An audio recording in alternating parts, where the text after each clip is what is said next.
ከመቀሌ የተሰሙ ሰበር በርካታ ዜናዎች አሉ። እነሱን በቅደም ተከተል ነግራችኋለሁ። ጻድቃን ገብረትንሳኤ መቀሌ ለመቆጣጠር የአንድ ወር እቅድ መንደፋቸውን አስታውቋል።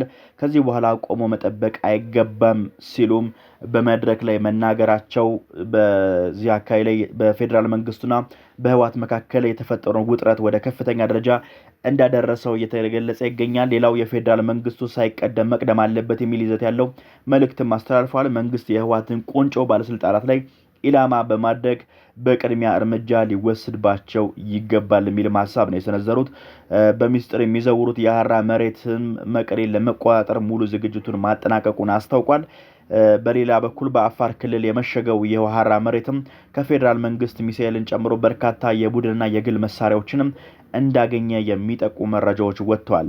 ባለሰማያዊ ጓንቱ ዶክተር ደብረጽዮን በድሮን ኢላማ ውስጥ ነን እየተከታተሉ ነው ማለታቸውም ለህይወታቸው ጭምር እንደሚሰጉ የሚያሳይ መረጃ ሆኗል። ጀነራል ጻድቃን ቆሞ መጠበቅ አይገባምና ሳይቀድሙን መቅደም አለብን ማለታቸው አሁን ያለውን የስትራቴጂካዊ አቋም መቀየሩን የሚያሳይ ነው እየተባለ ይገኛል። ቀደም ሲል የነበረው የመከላከል ወይም ደግሞ የሰላም ውይይት ተስፋዎችን የመጠበቅ አካሄድን ተቀይሮ አደጋ ከመምጣቱ በፊት ቀድሞ ጥቃት የመሰንዘር እንዲሁም ደግሞ ስትራቴጂዎችን መጠቀም ጦርነቱን በይፋ ራስ ቀድሞ መጀመር እንደሚገባ እየገለጹ ይገኛሉ።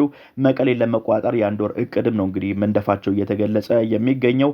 በዚህ ሲስተም በቀጣይ በሚደረግ ረጅም ዘመቻ ሳይሆን ፈጣንና ድንገተኛ ጥቃትን በመጠቀም የከተማዋንና የክልሉን ፖለቲካዊ ማዕከል የመቆጣጠር እቅድ እንዳላቸው ነው እየተገለጸ የሚገኘው። እሳቸውን በአደባባይ የተናገሩት ጀነራል ጻድቃን ቀደም ሲል በትግራይ ጊዜያዊ አስተዳደር ውስጥ ከፍተኛ የመንግስትና ወታደራዊ ሚና የነበራቸው እንደመሆናቸው አሁን በዶክተር ደብረጽዮን ገብረ ሚካኤል በሚመራው የህወሓት ክንፍ ላይ ግልጽ የሆነ ወታደራዊ እርምጃ እንዲወሰድ መጠየቃቸው በትግራይ ኃይሎች መካከል ያለውን ልዩነት ወደ የማይመለስበት ደረጃ እንደደረሰና ቀጥተኛ ግጭት መሸጋገሩን አመላካሽ ነው እየተባለ ይገኛል። በአፋር ክልል እንግዲህ የመሸጉ የተባሉት የሀራ መሬት በነ ዶክተር በጌታቸው ረዳና በጻድቃን ገብረትንሳኤ ይመራሉ የሚባሉት ኃይሎች መቀሌ ለመቆጣጠር ሙሉ ዝግጅት ማጠናቀቃቸውም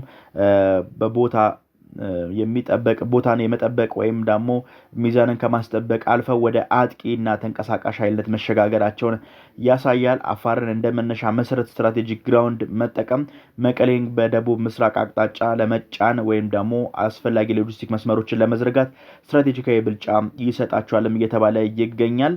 የፌዴራል መንግስቱ እንግዲህ ቀጥተኛ ወታደራዊ ግንባር ከመክፈት ይልቅ ከህወሓት አመራር ጋር የተለያዩ ወይም የሚቃወሙ የአካባቢውና የትግራይ ኃይሎችንም በትጥቅ በማጠናከር የኃይል ሚዛኑን ለመቀየር ስትራቴጂኩን እየተከተለ እንደሆነም ነው እየተገለጸ የሚገኘው። እንደሚሳኤል ያሉ ከባድ መሳሪያዎች መሰጠቱም ደግሞ ጥቃቱ ቀላል ላይሆንና ጦርነቱም ከባድ ሊሆን ምሽጎችን ይዞ እስከ መዋጋት ድረስ ሊሆን እንደሚችል እየተገለጸ ይገኛል።